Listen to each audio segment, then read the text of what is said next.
The Impossible Book. Chapter 1. What is impossible? A better question would be what is. It was only when I learned to sit with that second question that the word impossible revealed its true destructive importance. If I could go back in time and remove this word, this definition from the collective mind, the world would be a different place. This book would not be. In fact, it should not be, because the person writing it was taught it was impossible to write a book. The author was taught that so many things were impossible. But as we will discover, these are just learned beliefs. As children, our imaginations were infinite. We dreamed beautiful dreams and shared them with the world, only to be told, that's impossible. And yet, time and again throughout history, the impossible has been overcome. How can this word be true if it is not infinite? Everything that is not infinite is not real. The very meaning of infinite is that which never changes. So starting this book, we must realize that this word, like so many we've been taught, is a lie. Let's define a lie. If we look back 200 years, our world would have been considered impossible. The younger you are, the more real this world is to you, because you've always had things people of the past did not. When I was a child, there was no color TV. There were no cell phones until I was in my 20s. Today, children trade a pacifier for an iPhone. They trade physical contact for a text message. It has become impossible to spend time with your family because of your job, your business, your pursuit of money. In fact, one of the most important factors of being a human being has become impossible. Relationship is impossible. It has become impossible to have real relationships because of the distractions, the obligations, the countless things pulling at your attention. If you think about it, all life is relationship. Our first relationship starts with our parents. Depending on their life story, their experience with their parents, and everything they learned, our own lives are shaped. Unfortunately, so many people are taught what's possible and what's impossible. The problem is we never ask why. Why is it impossible? This word has been programmed into us. Imagine if you had a computer, and one of the first things you taught it was everything that was impossible to do. A computer is a machine. Whatever you introduce to its drive is what runs the system. I'm going to touch on the Western healthcare system for a moment. How many people in our system of programming believe it's impossible to heal the body without pills and medications? How many of those are you on? Do you ever ask yourself why? Recently, I learned about energy healing. This type of healing has been around for thousands of years in Eastern cultures. It's widely used and has even gained some acceptance in the West. Acupuncture is accepted. Chiropractic care is considered alternative medicine. But the Western pharmaceutical system is largely set up to treat symptoms. It rarely addresses the root cause. Traditional Chinese medicine has treated problems by dealing with the root cause for thousands of years. The energy, the programming that causes the blockage in the body. We know that disease exists, but what if disease was simply a body that was not at ease? A friend of mine once told me how his wife had mysteriously lost her hearing. They had been to many doctors without finding a clear path forward. Nothing was working. They were considering electrical probes into her brain. I mentioned I had learned a method called MTT that might help. It was a possibility. Through the body's energy system, this was likely a blockage that could be cleared relatively easily. In 5 to 15 minutes, I could walk her through a process she could self-administer, a series of statements, tapping specific acupoints, some movement therapy, and a few other details. I nearly lost a friendship. I've never spoken to him about it again. I don't know what happened with her hearing. I suspect they felt it was impossible for someone without a medical degree to have any clue how to help. I guess we'll never know. But what I do know is that it was impossible for them. Impossible because there was no acceptance that it could happen. If you've heard of Dr. Joe Dispenza, You know he was in a bicycling accident that left him paralyzed. Today he is a teacher of alternative healing. Thousands have gone to his seminars, and many have been healed from so-called unhealable problems. He is not in a wheelchair. He walks without problems. He healed himself because he did not believe the word impossible. Health is such a big issue that we will touch on it again. When I started my practitioner's course for MTT, I met Colin, a man in his late 50s with stage 3 cancer. He was devastated by the diagnosis, colon cancer that had spread to his lungs and lymph nodes.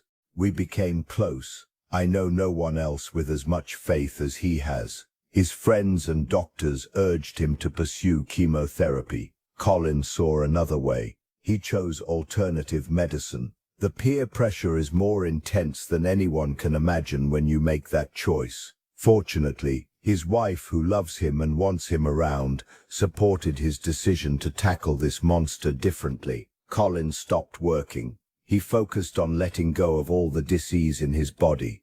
Stress is disease, but we're so used to it we think it's normal. He found a doctor treating him with a serum, adopted a keto diet, and lost 35 pounds. It's been nearly 3 months since I met him, and he is doing well. I see him in our meditation Zooms, on our coaching calls. We talk on the phone. He is focused on forgiveness, releasing all grudges, all disharmony. He is replacing them with love, happiness, and the support of those who accept his choice to live.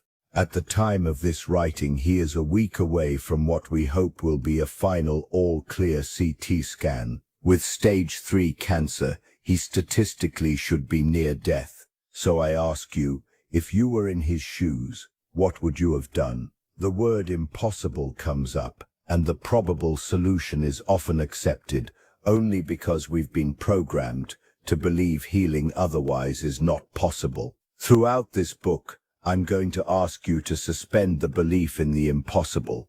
Go back to being a child. Humor me. Think, what if it were possible? What could I do with this new mindset? What could I accomplish? Who could I help? If I could forget the word impossible, what would my life be like? An enlightened master once said, "To see is to be free." Through the pages of this book, you will have that opportunity. This book contains concepts and revelations that are non-acceptable to normal society. If you take this knowledge and apply it, it will convert into wisdom. People often confuse knowledge and wisdom. I believe wisdom is the application of knowledge. You can go to school to learn how to drive a car, but until you get behind the wheel and navigate the highways, you will never have the wisdom of what it's like to drive. Now, if you are the kind of person who cannot accept that the world may be different from your current picture of it, I recommend you throw this book in the trash. Continue with your life as it is. But if you are someone who strives for a better life, a life that moves from merely existing as a human machine to truly living, trusting and loving, by applying the faith that impossible is just a lie, then read on. As we erase that lie, we begin to see what is possible. The choice is yours. Nobody else can make it for you. You're getting by, but is that all you want? Chapter 2. Realization. What is realization? It can become a very deep subject, but let's start with the basics. I'll begin with a story. In a third world country, there was a girl named Betty. Betty lived alone in a small apartment behind her family's house. She normally had meals with her parents in the main house, but on this particular day, there was a blackout, a common occurrence where electricity wasn't always reliable. As dinner time approached, it was already dark.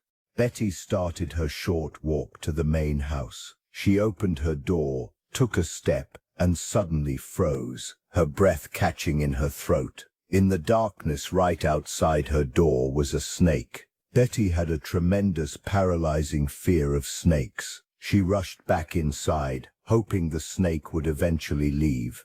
But as time ticked by, her hunger grew. She had to get to dinner. She gathered her courage, opened the door again, and there it was, the snake, still waiting. Desperate, she had a thought. Perhaps if I get a flashlight, I can scare it away. She found a flashlight, her hands shaking. For a third time she opened the door, heart pounding. She pointed the beam of light directly at the snake, ready to frighten it. To her astonishment, there was no snake. Her father had simply left the garden hose coiled on the path. All the fear, the terror, the physical tension, it vanished in an instant. The theme of this story is simple. To see is to be free. When Betty saw the truth, that it was a harmless hose and not a deadly snake, the entire nightmare constructed by her imagination dissolved. The realization of the truth instantly changed her state of being and her experience of reality. This is the power we are exploring. Throughout this chapter, I will invite you to ask yourself questions. As you progress, the more truths you realize within yourself, the more freedom you will experience. We have been taught so many things, based on the opinions and unexamined beliefs of our teachers, parents, and culture. This isn't about blaming them. They were taught the same. But there is a vital difference between knowledge and wisdom. Knowledge is 6. Learning something. Wisdom is using that knowledge to experiment and realize the truth for yourself. Think of the truths you learned as a child. I was told a tooth fairy would exchange my lost teeth for money. My family celebrated Christmas, and I believed Santa Claus brought our gifts. These were likely my first encounters with well-intentioned lies.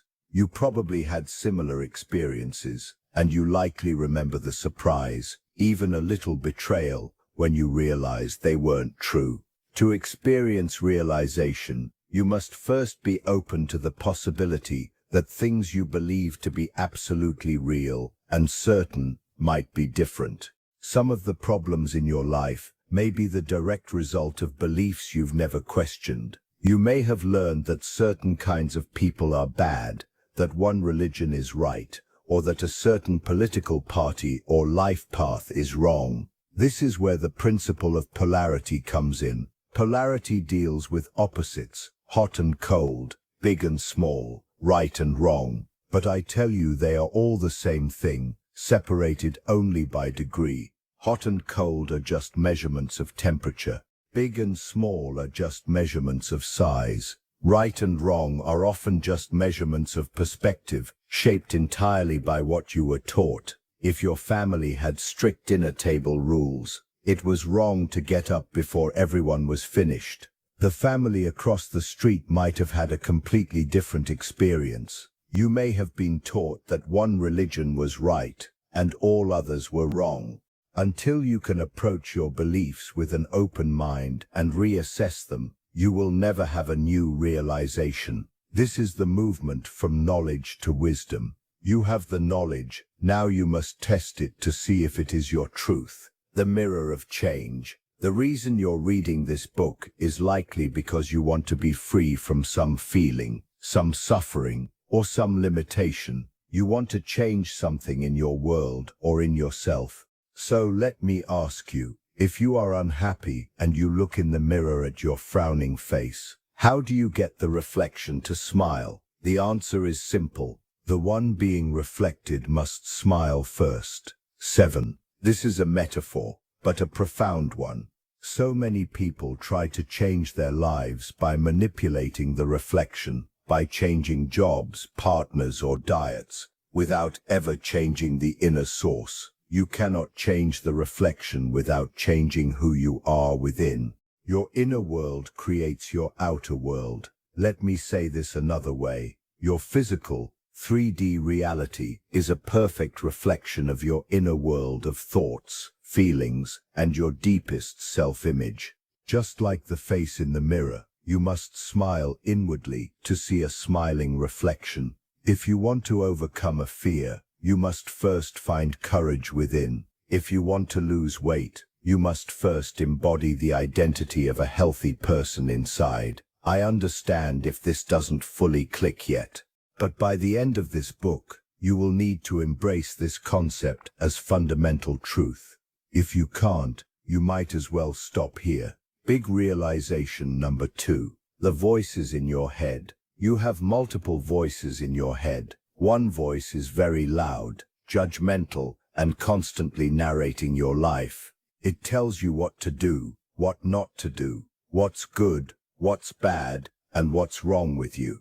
For most of us, it's a continuous, often critical soundtrack. But ask yourself, why does it have to say, "That's a bird," when you see a bird? You already know it's a bird. Why does it whisper, "Be careful, this could be dangerous," often keeping you from taking that first step on a diet, entering a new relationship, or applying for a job outside your comfort zone? This voice is not you. You probably think it is, but it's not. This voice is the mind, and while you hear it in your head, the mind is not localized there. This might be a step too far for some, but I'll say it. The mind is a universal field. We are all connected to it. This is why you sometimes share the same thought as someone else, and why that thought is so often completely wrong. We'll explore this more later. For now, just introduce yourself to the idea that the mind is a tool, not the master. Now for the next voice. This one is very quiet and subtle. It doesn't scream. If you're not listening, you might miss it entirely, but it's there. When you ask yourself a deep question, the mind will always shout an answer first. But if you ask the mind to be quiet, and you listen carefully, a small, faint voice will offer the true answer. Some call this intuition, your inner spirit, or your higher self. The great discovery is this: once you realize the mind is the one running the show, you can stop agreeing with it. You can stop listening when it tells you you're not good enough, smart enough, or worthy enough. By now your mind is probably defending itself. Only you can know that. There are infinite realizations to have, but this is step 1. One day you may ask, "Who am I?" And you'll probably answer with your name, your job, or your religion. But is that who you really are? Or is it what you were taught after you were born? We are like computers. We come with a basic operating system, and then life installs programs, the language, the beliefs, the ambitions of our parents. Sometimes this programming is so powerful, it overrides our own passions. I'm sure you know people who are successful by the world's standards, but feel empty inside because their path was never truly their own. There is nothing wrong with asking questions. And when you ask your inner spirit, listening carefully, you will hear that quiet, faithful voice answer. Realization is one of the most exciting parts of healing and growth, because freedom is found in truth. Truth never changes, because it is infinite. Falsehood, on the other hand, is ever-changing. You must realize the problem before you can address it. And the first problem to realize is that what you think is a snake is very often just a hose. Chapter 3. Acceptance. You've had a taste of realization. You've seen the hose for what it is. You've heard the faint whisper of your inner spirit beneath the mind's noise. A new possibility is dawning. And then, nothing happens. Or worse, everything seems to fight back. The diet fails on day 2. The old financial worry returns with a vengeance. A wave of doubt crashes over you. See, nothing has changed. You are the same. This is the critical moment.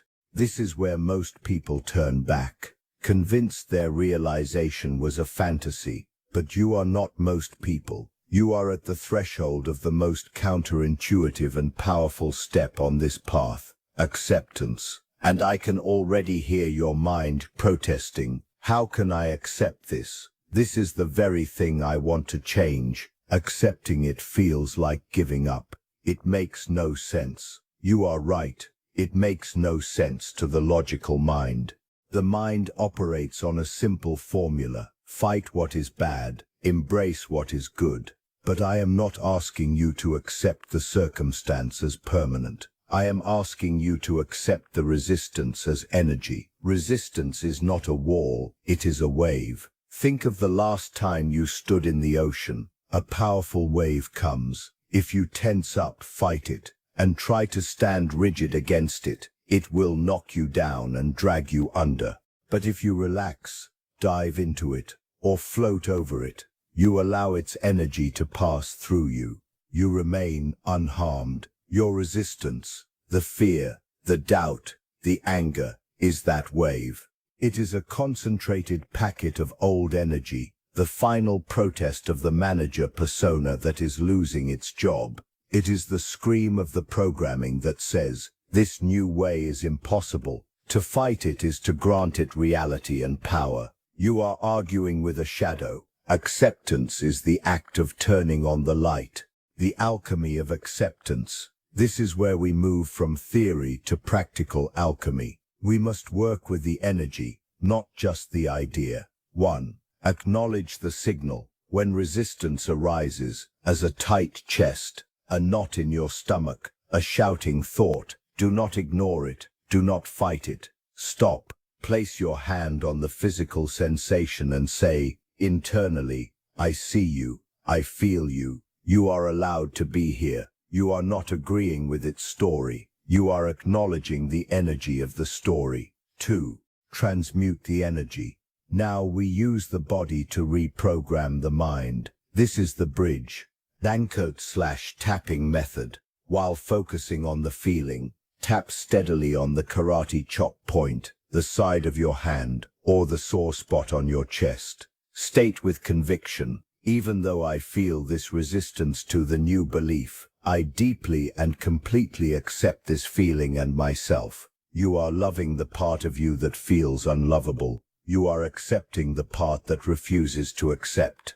Anchored sank breath. Sit quietly. Feel the resistance as a dense dark cloud in your body. On your inhale, draw this cloud down into the furnace of your lower abdomen, your dantian. On your exhale, imagine this energy being incinerated and transmuted into pure neutral light. You are not expelling it, you are recycling its power. This is not a one-time event, it is a repetition. It is the process of peeling the onion. Each layer of acceptance reveals a deeper layer of realization, which will meet a new layer of resistance. This is the path. This is the work. When I was working to sell my car, a vehicle that held a deep story of lack, the resistance was a screaming voice. No one wants this. You are stuck with this burden. I could have fought it, which would have created desperate low-energy ads. Instead, I accepted the voice.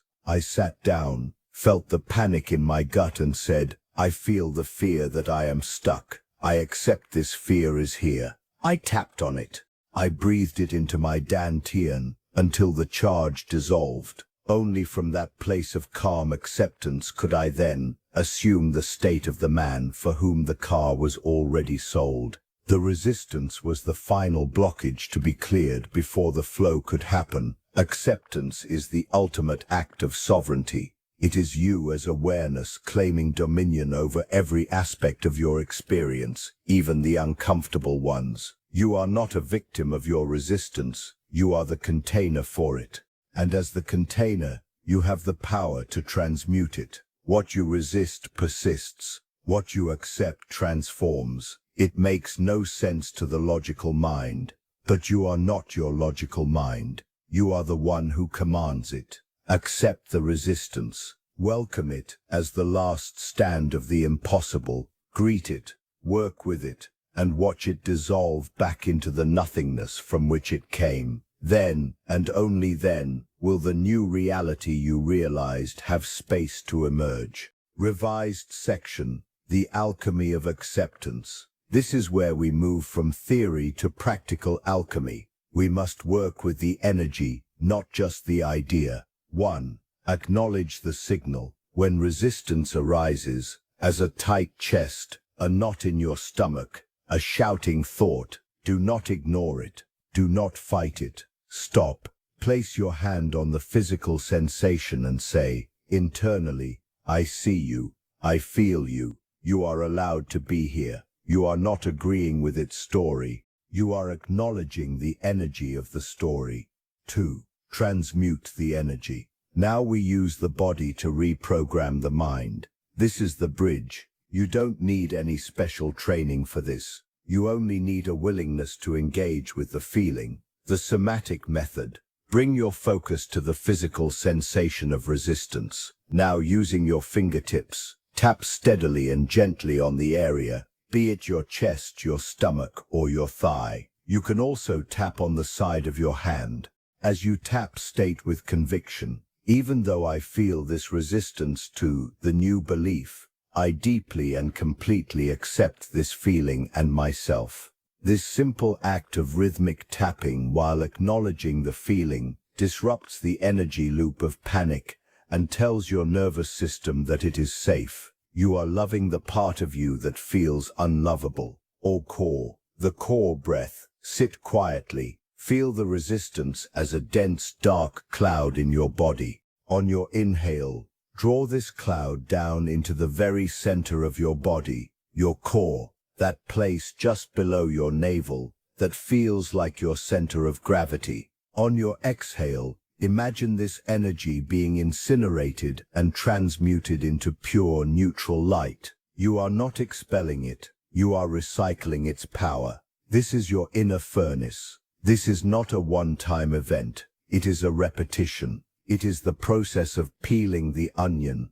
Each layer of acceptance reveals a deeper layer of realization, which will meet a new layer of resistance. This is the path. This is the work.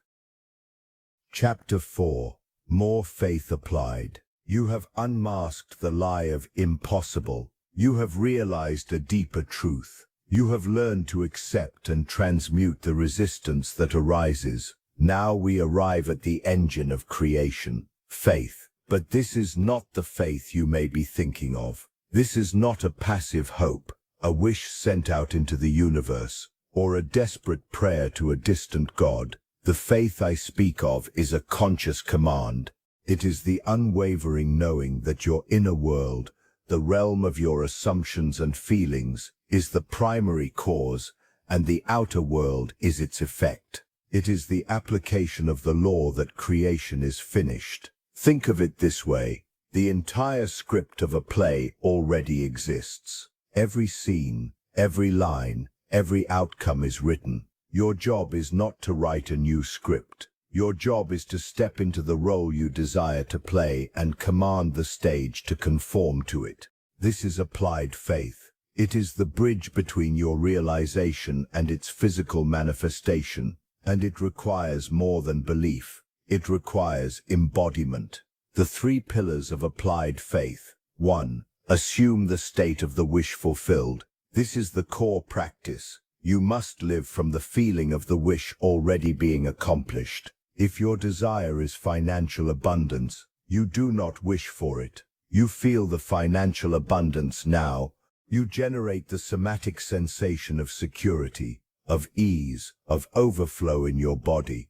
You make decisions from that place. You think from that place. You are not a person trying to get abundant. You are abundance, expressing itself. 13. 2. Persist in your assumption. The world you see with your physical eyes, the 3D reality, will lag behind. It is the last echo of your old state. It will present evidence that contradicts your new assumption. The bank account may still be low. The car may not have sold. This is the critical test. This is where you apply more faith. You must persist in the inner feeling despite the outer contradiction. You must be like the actor who, even when the set shakes and a line is flubbed, never breaks character. Your persistence is the command that forces the 3D to rearrange itself. 3. Let the how take care of itself. The manager mind is obsessed with the how. How will the money come? How will the meeting happen? How will the healing occur? This is not your concern. Your single focus is to remain in the state of the wish fulfilled. The intelligence of the universe, which is your own I amness, will orchestrate the events. people, and opportunities in a way your logical mind could never conceive. Your assumption opens the door. Providence will handle the logistics. A living example, the car. You recall the car I needed to sell, the one that carried the story of lack. After I had accepted and dissolved the resistance around it, I applied this faith. I stopped trying to sell it. I stopped being a seller. Every day I would sit for a few minutes and feel the relief and lightness of the car already being sold. I felt the weight lifted from my shoulders. I felt the financial ease of the transaction being complete. I generated this feeling in my core until it felt more real than the physical car sitting in my driveway. 14. When I thought about the car, I did not think, I hope someone buys it. I thought, thank you for the value it provided and the smooth sale. I persisted in this state. I let go of how or when it would happen. Within a week, a buyer appeared, not through frantic effort, but through a synchronistic series of events, and the sale was completed with an ease that felt inevitable. This is applied faith. It is not magic. It is physics. Your inner state is a frequency that must, by law, manifest a matching outer reality. So I ask you, what is the car in your life? Identify one thing you wish to change. Not a vague wish, but a specific desire. Now stop trying to get it. Instead, for the next week, practice this. 1. Feel it real. Twice a day, sit for 5 minutes and vividly imagine, with all your senses, what it feels like to have your desire fulfilled. Embody the state. Let the feeling wash over you. 2. Persist. When the old reality screams for your attention, acknowledge it, but do not accept it as truth. Return to the feeling of your fulfilled wish. This is your new truth. 3. Release the how. Consciously dismiss any thoughts that try to figure out the how. Your mantra is, I am the cause. The how is not my concern. This is where knowledge becomes wisdom. This is where you stop reading about the path and start walking it. Applied faith is the walk. Chapter 5. Receive flow. You have issued the command. You have assumed the state of the wish fulfilled. You are thinking from your desire, not of it. Now you must do the most difficult thing of all. Get out of the way. This is the art of receiving flow. It is not a passive waiting. It is an active allowing. It is the feminine to the masculine of applied faith. If faith is the command you broadcast, receiving flow is tuning your receiver to the same frequency and letting the signal come in, clear and undistorted. Most people fail here. They plant the seed of a new assumption, and then, an hour later, they dig it up to see if it has grown. Their faith is laced with the anxiety of how and when. This anxiety is a static that jams the signal. It is a vibration of lack that tells the universe, I do not have it, thereby perpetuating the state of not having it. To receive flow, you must embody the vibration of already having. The pillars of receiving flow. 1. Cultivate divine indifference. This is your greatest tool. It does not mean you don't care. It means you are no longer emotionally entangled with the how and when. You know the outcome is certain, so you release your white-knuckled grip on the timeline. You are like a farmer who, after planting the seed, doesn't stand over the field in a panic. He tends to other matters, trusting the laws of nature. When you are divinely indifferent, you are not broadcasting neediness. You are broadcasting the quiet confidence of ownership. This is the frequency to which providence responds. 2. Recognize the bridge of incidence. The universe will not simply drop your desired outcome into your lap. It will orchestrate a series of events, a bridge of incidents, that leads you there. Your job is to recognize the stepping stones and step onto them. These incidents may seem unrelated, even contrary, to your goal at first. A closed door that seems like a rejection is often the universe redirecting you to the right door. Stay in your state, and you will see the breadcrumbs. Follow them with curiosity, not desperation. 3. Become a conduit, not a reservoir. Flow is movement. If you receive a trickle of abundance, be it money, love, or opportunity, and you clench it tightly out of fear, you dam the flow. To receive more, you must circulate what you have. Give, tip generously, share knowledge, offer praise, express gratitude. The act of giving is a powerful affirmation that you are the source, not a beggar at the end of the line. It tells the universe, there is more where that came from, and the flow increases. A practice in receiving. The gratitude loop. Your mind is a powerful magnet. What you appreciate, appreciates. The fastest way to align yourself with the frequency of reception is through a state of deep, embodied gratitude. Do not just think, I am grateful. Feel it. 1. Anchor the feeling. Sit quietly and bring to mind something you are genuinely deeply grateful for. The love of your child, the warmth of the sun, a beautiful memory. Locate the physical sensation of that gratitude in your body. It might be a warmth in your heart, a lightness in your chest, a smile that comes unbidden. This is the vibration of reception. 2. Amplify and transfer. Now, while holding that somatic feeling, bring your desired outcome to mind. Feel the same exact gratitude for it, as if it is already yours. Thank the universe for the perfect sale of the car. Thank it for the abundant funds. Thank it for the vibrant health. Do this for a few minutes each day. You are not begging. You are practicing the feeling of having received. You are tuning your entire being to the channel of fulfillment.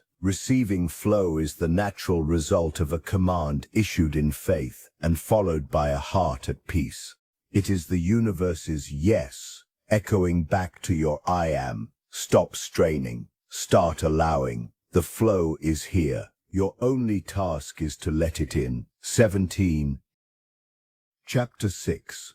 Patience. You have commanded. You are allowing. You have tuned your receiver to the frequency of fulfillment. Now the universe asks you one final, crucial question. How deeply do you trust your own command? This is where patience is born.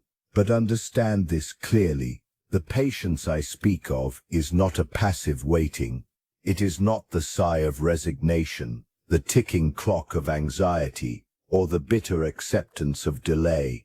True patience is the active, embodied knowing that your assumption is already a present fact. It is the unwavering abiding in the state of the wish fulfilled, regardless of what the sensory world reports. The mind, the old manager, will scream that patience is inaction. It will demand that you do something, that you force, manipulate, or strive. This is the vibration of lack and distrust. It is the surest way to sever the flow you have begun to receive.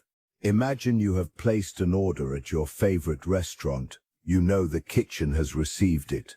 You trust the chef. What do? You do not run into the kitchen to check on the food. You do not call the chef every 5 minutes. You relax at your table. You enjoy the conversation. You know the meal is coming. This is patience. It is a state of trust in a process that is already in motion. The alchemy of active patience. 1.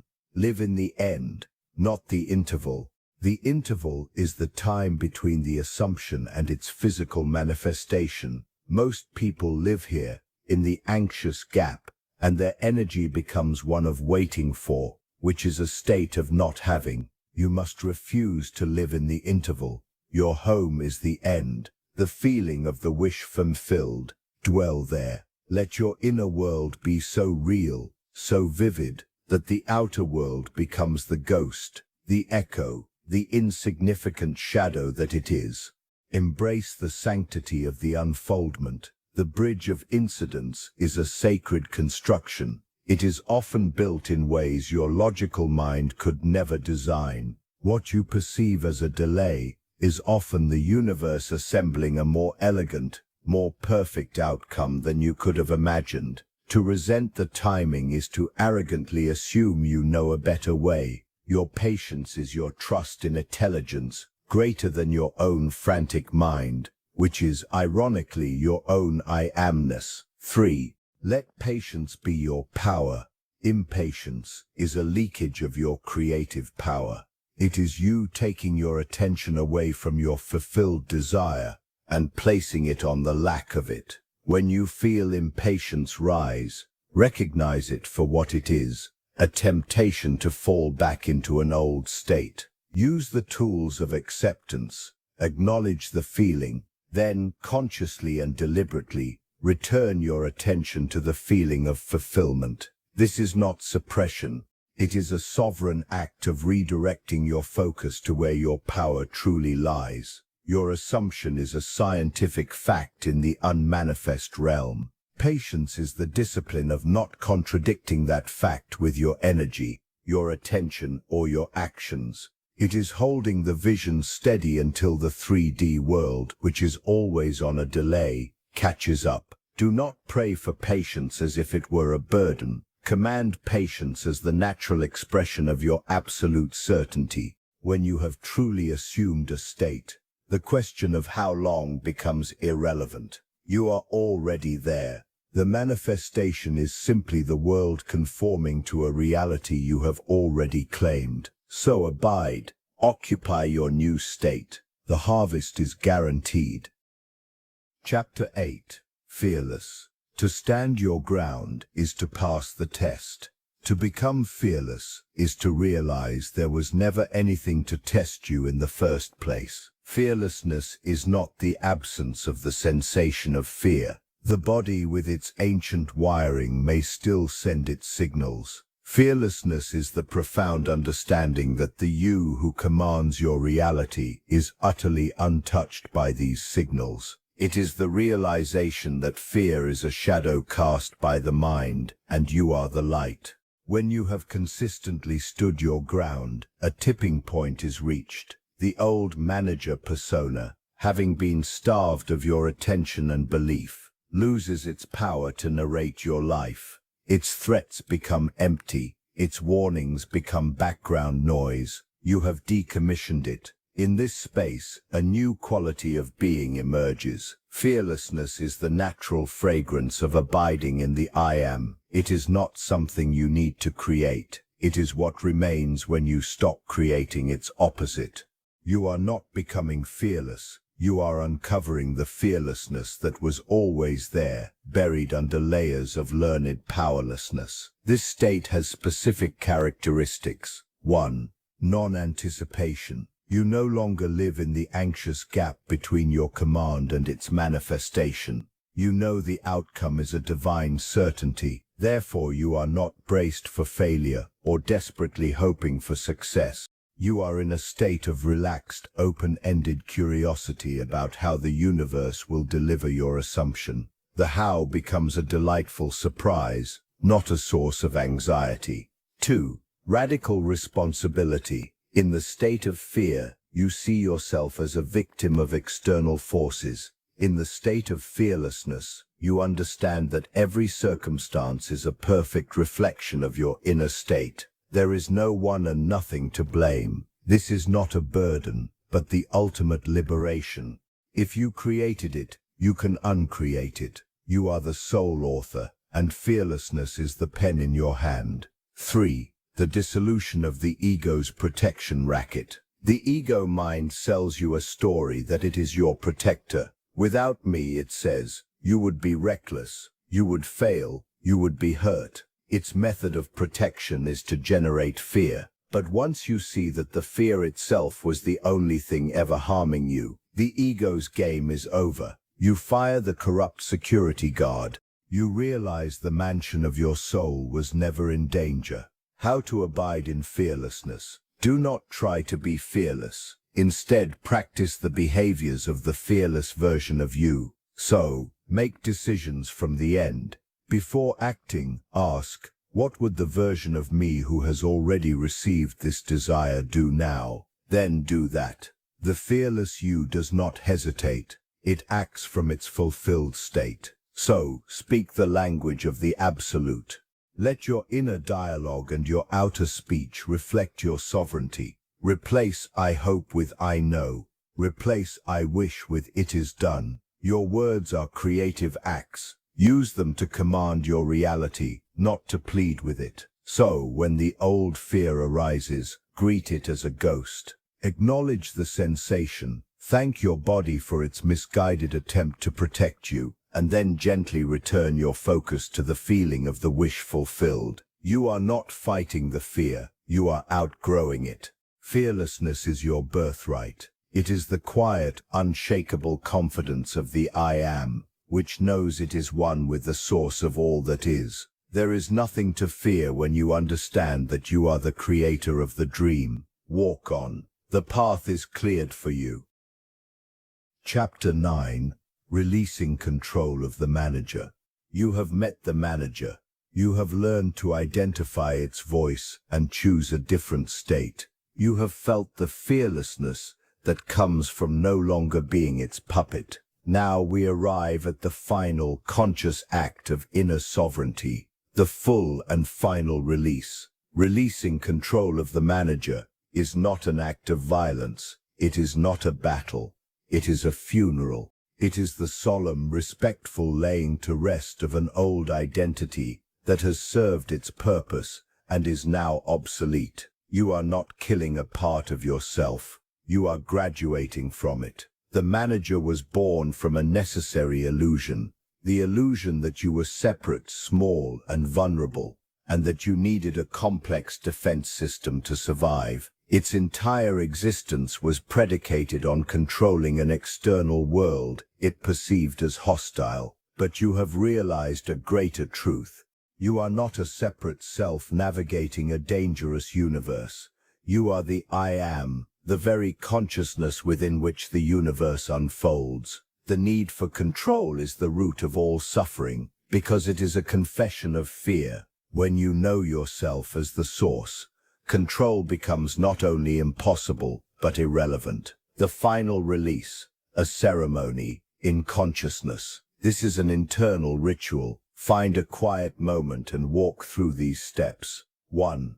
The acknowledgement. Sit in stillness and invite the image of the manager to appear. See it as that overworked, anxious administrator. Acknowledge it aloud or in your mind. For my entire life, I believed you were me. I believed your stories of lack, your forecasts of doom, your judgments. You worked tirelessly, and I am grateful for the lessons. You taught me what I am not. 2. The forgiveness and thanks. This is crucial. Do not harbor resentment for the life it limited. Thank it. Thank you for trying to protect me. You were doing the best you could with the old data, but I have new information now. I am safe because I am the source. Your strategy of control is no longer needed. 3. The conscious dissolution. Now, visualize the manager. See it take a bow, smile with relief, and dissolve into a cloud of neutral golden light. Watch as this light is absorbed back into your heart, into your core. This is the reintegration of that energy back into your wholeness. The role is dead, but the energy is reclaimed. 4. The assumption of command. Place your hand over your heart. Feel the silence where its voice used to be. In that silence, make this declaration: I am the soul.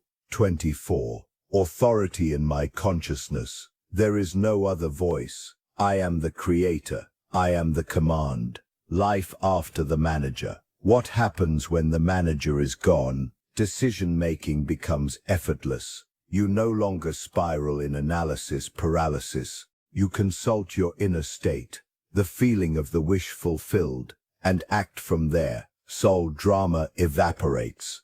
Without a manager to interpret events as personal threats or injustices, life becomes a series of neutral events, a flowing river you navigate with grace. Co-creation becomes instantaneous. The biggest block between your assumption and its manifestation was the manager's constant contradiction. With that noise silenced, your commands echo in a void and manifest with stunning speed and clarity. You are not losing a manager. You are gaining a kingdom. The control you were desperately trying to exert over the external world was the very thing that imprisoned you. In releasing it, you discover you never needed it. You were always free. The cage door was open the whole time. You simply had to stop listening to the part of you that insisted it was locked. Walk forward now, not as a managed employee of life, but as its conscious creator. The chair is empty. You have taken the throne. Chapter 10. Realization of Truth. The cage is open. The warden is gone. The complex, exhausting work of managing a separate self is over. Now look around. What is here? Not a new belief, not a better philosophy, not another concept to be understood. What is here is what has always been here, waiting patiently beneath the noise. It is the realization of truth. This is not something you learn, it is something you remember. It is the final, irrevocable knowing of what you are and the nature of the reality you inhabit. Truth is not a relative thing. It is not personal. It is not your truth versus my truth. That is the language of the manager, who deals only in perspectives and opinions. Truth is absolute. It is infinite and unchanging. It is the fundamental substrate of all that is. Your entire journey has been a process of clearing away everything that is not true, so that the truth can stand revealed. So what is it? Let us point directly at it. The realizations. 1. I am. This is the primary fundamental fact of existence. Before you are a man, a woman, an author, a healer, before any story, you are. This pure conscious awareness is not a thing you have, it is what you are. It is the one constant in every changing experience. It is the screen upon which the movie of your life plays. It is the only thing that is real about you. Nalpen 2. Creation is finished. The entire field of infinite possibility already exists, fully formed in this eternal now. Every state of being, the wealthy you, the healed you, the joyous you, already exists as a completed reality. You are not creating anything new. You are simply, through the power of your I am, moving your awareness into the state you desire to experience. You are not a painter creating a picture. You are a viewer choosing which finished masterpiece to step into. 3. The outer world is a shadow. The physical, 3D world, what you see, touch and hear, is not the cause of your life. It is the effect.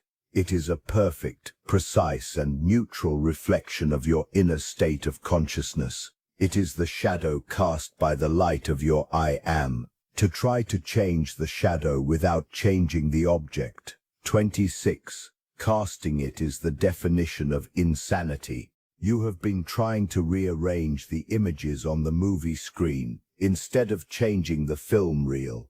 The reel is your assumption. The projector is your I am. For there is no other. The separate people and forces you perceived out there were also part of the reflection. In the absolute sense, there is only one I am, expressing itself in infinite individualized points of view. When you hurt another, you are hurting yourself. When you bless another, you are blessing yourself.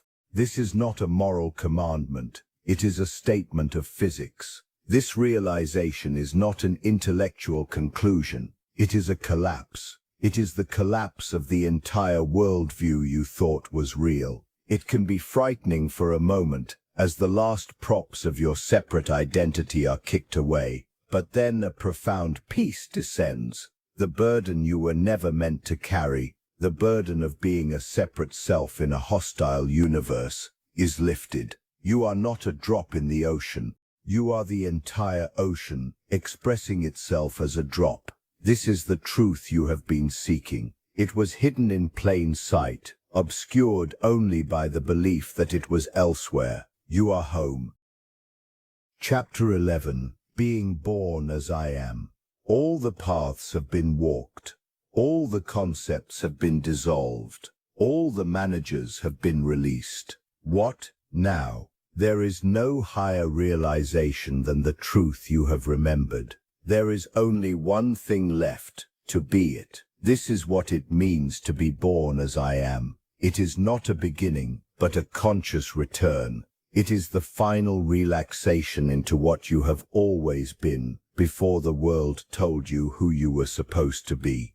The you that you thought you were, the one with a name, a history, a collection of problems and preferences, that one was never born.